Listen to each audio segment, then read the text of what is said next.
let's take a look at some of the supplies for making these Christmas balls. First of all, you'll need a styrofoam ball. I use one that's 4 inches around, and you can get these at various sizes, so choose the ones that you want. Sometimes even mixing them up might be fun, but we'll be using the 4-inch ones for these videos. You'll want to have your fabric selected. For the first one that I'm showing you, I'm using a print holly fabric and a red fabric as well.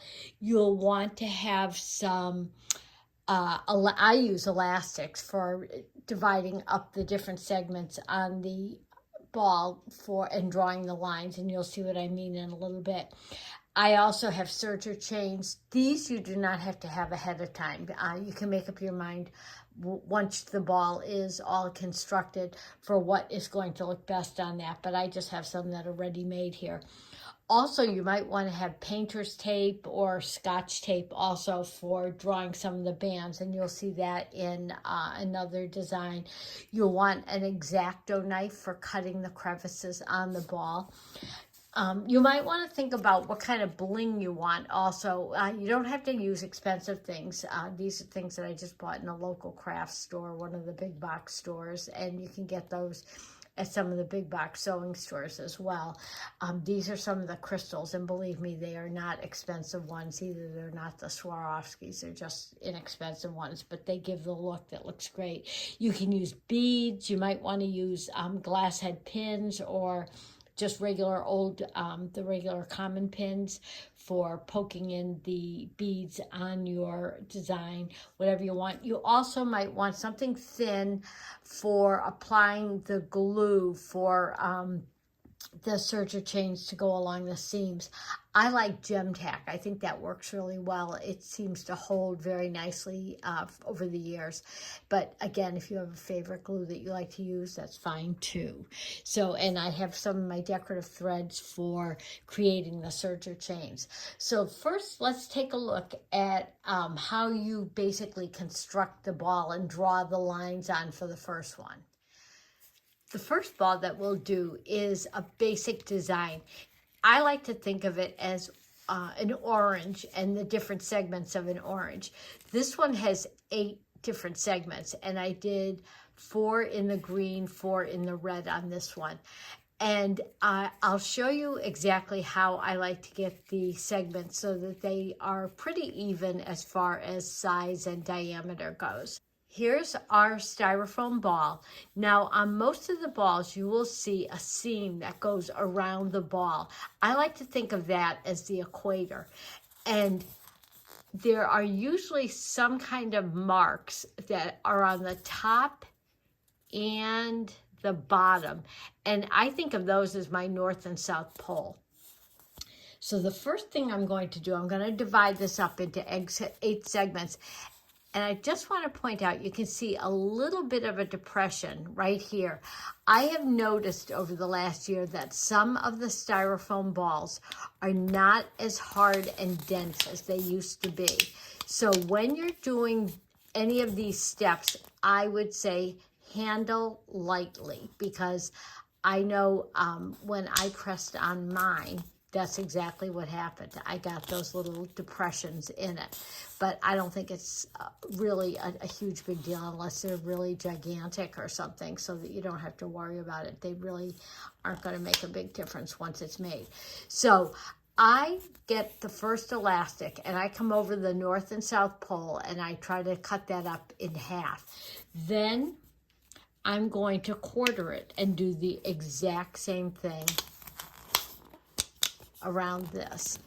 And you want to make sure that your elastic doesn't bend or skew as it goes around. And you have to kind of go back and play with it a little bit to get it perfect. And if you see any little bends in it, just straighten those out. Okay, so now we've got it quartered, and that looks pretty even. Going to do the exact same thing. And the reason I like to use the elastics is it's easy to move them around. And I find that it's pretty accurate as far as getting them to look good. So now I am going to divide the quarters into eighths and just kind of check it out. And again, I'm going right over the north and south poles. And here's what I mean by a bend. So I'm going to smooth and straighten that out. And then one last one to create the eighths. And if you have a different way that you can do this that's successful for you, that's fine too. There's no right or wrong. These are Christmas balls, so as long as you have a nice design. Okay, so now, all right, so there's a little crease. Let me just smooth that out. But I think this looks nice and even over the north and south poles, and again, you see the equator. So let's draw on the lines. Now, you can use a ballpoint pen. I just grabbed a friction pen because it has a fine line on it. And what I like to do is if I draw my first line to the right of the elastic, I like to draw all of them to the right because, again, it will keep the measurements accurate and even. And these are going to be our guidelines for cutting our crevices on this.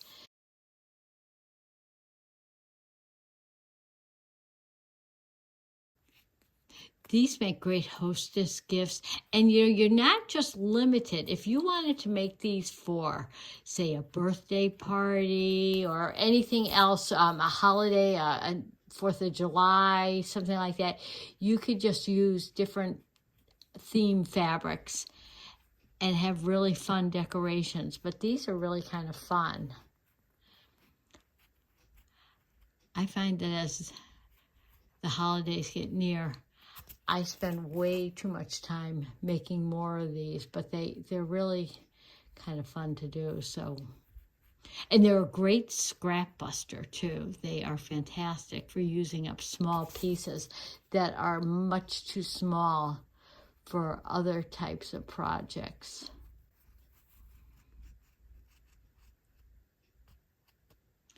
Okay, I think I've got all 8 of my lines on. Make sure they're all drawn. I think I can do it. So now I can take my elastics off. And now I have my lines, you can see all the way around, and they're all pretty darn even. They look good. So this one, I can see the little indentation, but obviously the ink didn't go on it. So I can just draw that in. But now I can use my X-Acto knife and cut into these. So I'm going to cut my crevices along each line with my X-Acto knife, and I'll start right at the North Pole.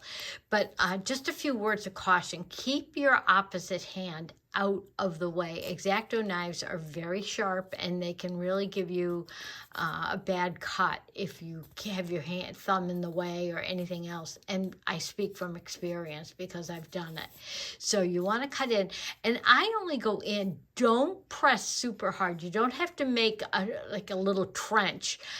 Just cut along there about into maybe a scant 1/4 inch.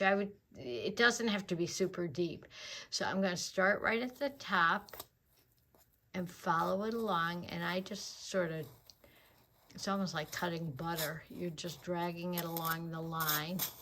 And if you don't stay exactly on the line, trust me, it's not a super big deal. You want to just have enough depth to that crevice though, so that you can tuck in your fabric raw edges. And I'll just continue around.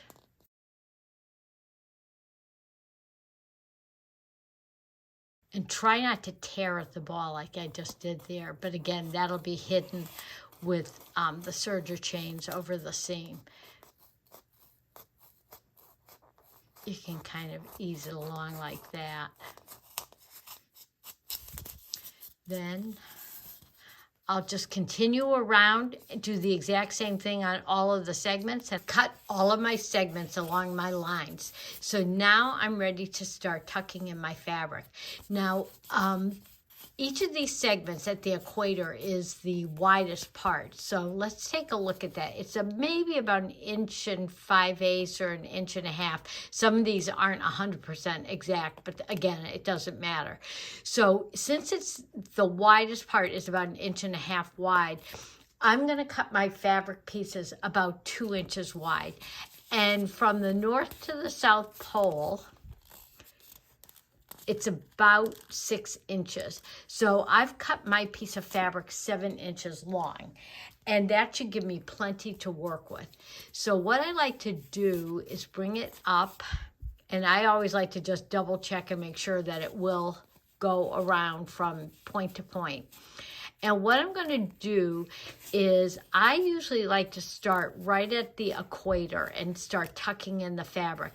And I will have excess, but I'm not going to worry about that too much. So I want to get it lined up and kind of centered over where those segments are. And you're working a little bit blind. So sometimes I have to do what I call the peak test to make sure that I'm getting my fabric in where it needs to be. So I'm going to start in there, and I'm using the dull side of the X-Acto knife because it's thin. I don't want to make those slits any wider than they already are. So I'm going to just start this in and start easing it. And I kind of like to encourage the fabric that's toward the edge to be the part that gets tucked in. And that way I make sure that I've got enough, and you'll see excess hanging out from the edge. So we'll go back and tidy that up afterwards. So I'm going to just tuck this in. And again, I'm not pushing really hard. I'm kind of being gentle, just easing it right into those areas. Just coming down.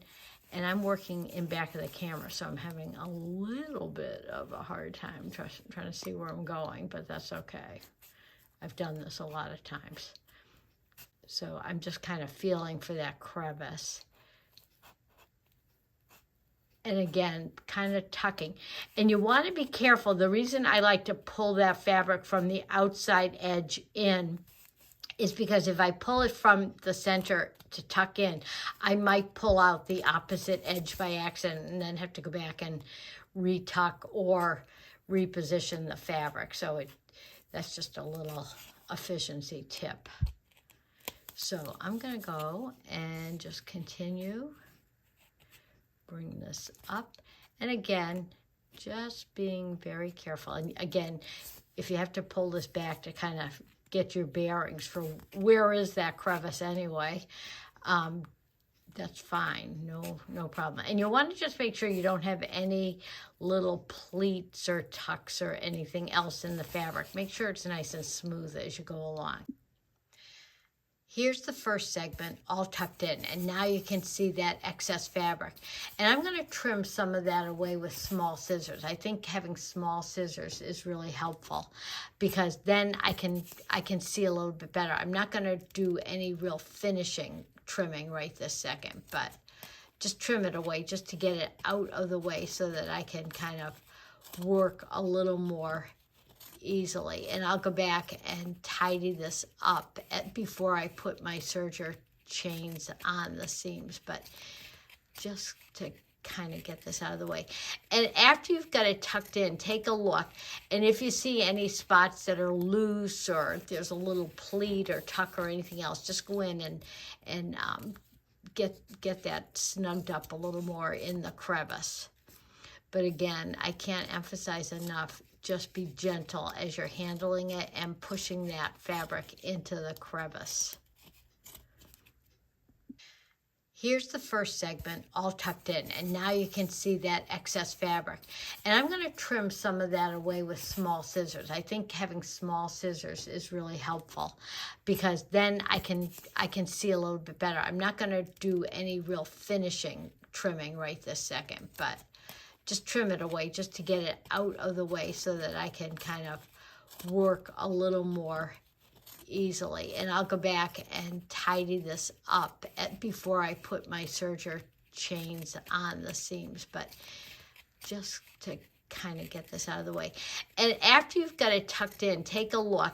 And if you see any spots that are loose, or if there's a little pleat or tuck or anything else, just go in and get that snugged up a little more in the crevice. But again, I can't emphasize enough, just be gentle as you're handling it and pushing that fabric into the crevice.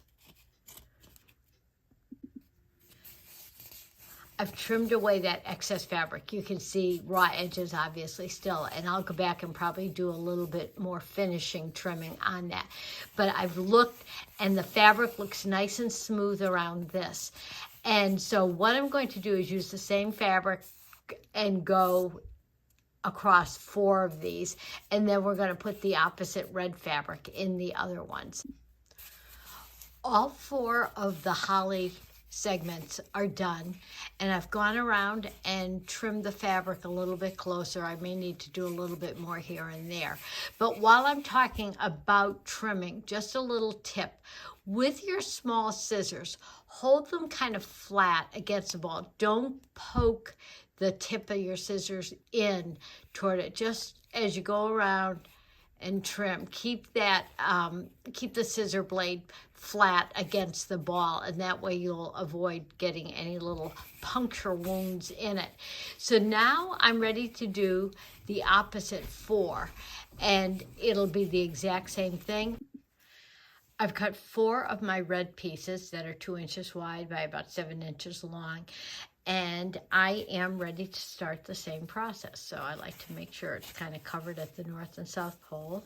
Make sure I have it all the way around. I think these are a little bit longer than 7 inches. Better too much than not enough. So we're just going to start this and do the exact same thing. I'll start right about at the equator. And again, it doesn't seem like there'd be much room to tuck in a second piece, but there will be. So again, nice and gentle. I have to kind of see where I'm going on this.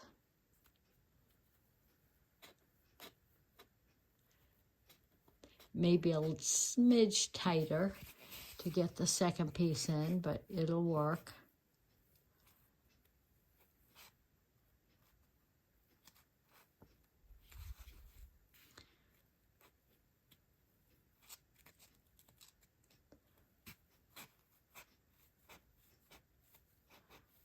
And again, using the dull side. And again, I want to keep the dull side, even though it is dull, kind of flat as I go in, because I don't want to poke a hole in the fabric by accident. So I'll just finish up this segment and show it to you. Here's the first red segment, and it's been tucked in and trimmed.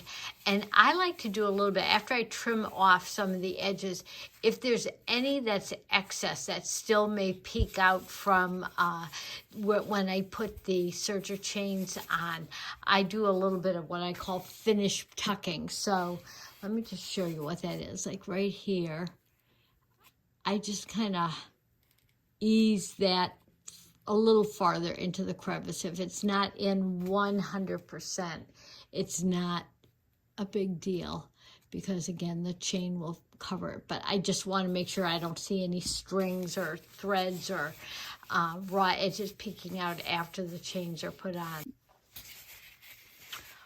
All 4 of my red segments have been done. You can see they're all tucked in. It sort of looks a little bit raggy. I'll go around and trim up any excess seam or raw edges that are hanging out. But it looks good all the way around. And I think this is a good fabric combination. There's no right or wrong, so use whatever you want. All of my edges have been trimmed, but you can see a few little threads and some of the edges sticking out a little bit more on the fabric. So I like to go back before I start attaching those and just do a little bit of tidying up. I don't want to force them in too hard, but if you can just get those in, and maybe if you have any threads from the edge of the fabric, just give those a quick haircut with your scissors. I want to create my serger chains for the seams and for my hanger for the Christmas ball. So I am going to put on my thread fusion stand. This is going to let me blend my threads, and I love doing this because it gives you such a nice look. And I'm going to put that on the upper looper spool pin. These little cutouts allow it to nest right around the telescope arm. I have my red Serger cone thread in my right needle for a 3-thread rolled hem. I'm going to put a red 12-weight thread with a little bit of sparkle in it in my upper looper, along with, I think I'll put that lighter kind of yellowy green one in because I think that'll look good with the leaves in the holly print. And I'll put a red rayon 12-weight thread and a green with a little bit of sparkle 12-weight in my lower looper. So I'm going to use both of these will be threaded simultaneously through each looper. And I will use a thread cradle to do that because they won't blow through simultaneously in the air threading tube, so they need a little bit of help. I'm going to just pop these right into the pre-tension area, pull those through, and you can check that out on another tip clip. At this point, it becomes a little bit of an experimentation to see if you like the colors of the threads that you've blended together. And as I said, I have 2 reds and 2 different color greens in here. I have my stitch length on 1.5 because even though they're 12-weight threads, they're not super heavy. And I think the 1.5 stitch length looks good on this. And I'm just going to run off a couple of yards of this. And there's no fabric involved, so you don't have to worry about your differential feet or anything else. So again, I'm on a 3-thread rolled hem. I did crank up my lower looper tension to 7. That's what I like my rolled hems on. Again, stitch length is on 1.5, but both of those are variable. Do it so that you like the way the chain turns out. I decided to run off a second chain of just a cream color, 2 8-weight threads, because when I looked at this ball, I realized there were 3 chains that I glued on, a red and green one in the center, and then the silver and green on the outside on either side. And I kind of liked that look, and I thought that bringing in this cream colored chain would be kind of nice. So I'm going to glue that in first along the seams, right on the center of the seam. And then I'm going to put on the one that I did first, the red and green that you saw me stitching. I always like to work on a piece of paper just in case any of the glue falls out. Then I don't have to worry about it permanently ruining the surface that is covered with fabric. So I'm taking, this is a crochet hook, but it's skinny. So I am going to take that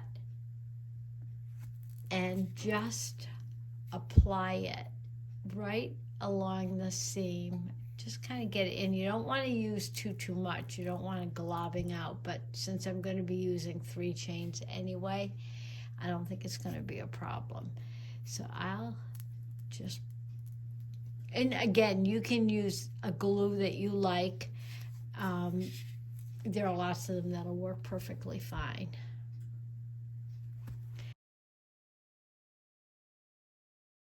You don't want it to dry either before you actually start applying those chains. So let's try that for right now. And I'll nip off anything that's extra. You'll notice how nice and flat and smooth the chains are. After I stitch those, before I use them on any kind of a project, I always press them with steam, and it keeps them flat and smooth and makes the stitching very even, and it just gives it a much prettier look. So I've got this one on.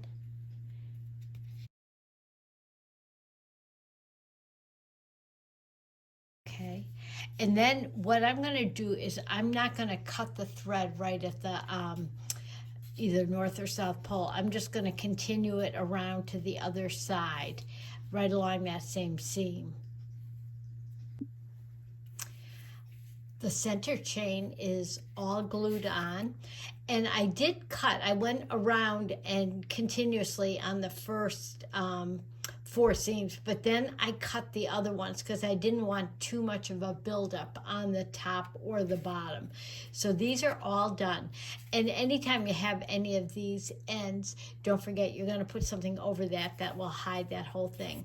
So now I am going to glue on my other chains on to either side of the cream colored ones.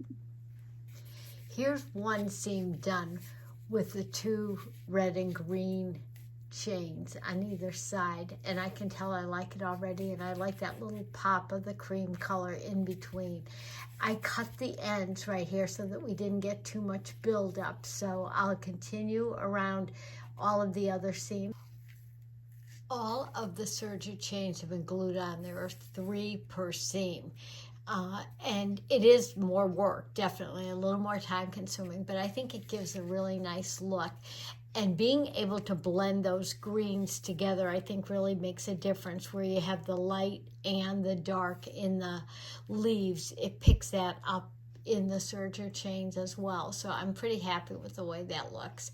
Now I have to decide how to bling it out. Here's the fun part of blinging up the Christmas ball. Now, if you want to leave yours plain with just the serger chains, that's perfectly acceptable. But I think it's kind of fun to bling it up a little bit. And you can buy these crystals and beads and buttons and all sorts of stuff pretty inexpensively. So I like to take some of my glue, my gem tack, and just kind of dot it on where I'm going to put those crystals, and I do 1 row at a time really. And this is why I like to use something really thin. You could use a Q-tip or stuff like that too, but just make sure that you don't make it too messy. So let's try those. And then I'm going to take, and I've got a couple of different greens, and these are different sizes also. And I just press them on.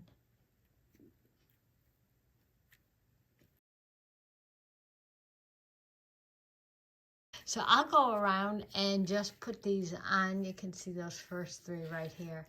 And I think they really add something. They make it really pretty and sparkly. I've gone around and added my crystals to my triple serger chains, and I tried to kind of get them in the middle so that they're on the cream colored chain. But then I decided that these holly berries were just crying out for some bling, so I added a few. I didn't do it on every single one. I just kind of clustered them here and there. But now all I have to do is decide what to do for the hanger and the bottom, just to cover up the north and south poles. For the hanger, I just took the extra length of the red and green serger chain, tied a knot in it, and pulled it through a bead. And I'm just going to take a couple of regular old pins and pop it in on the top and just get it secured into the styrofoam. And I like the little flat pins because they sort of disappear. So I'll do another one on the other side just to make sure it stays put. Although these things are so light, it's not like there's a ton of weight on them to worry about.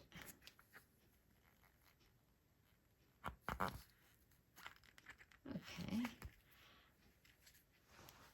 On the bottom of the ball, all I use is a colored thumbtack that works very nicely, and pop that in. And I may add a few crystals around the top and bottom. That's your choice. So, see how easy that is?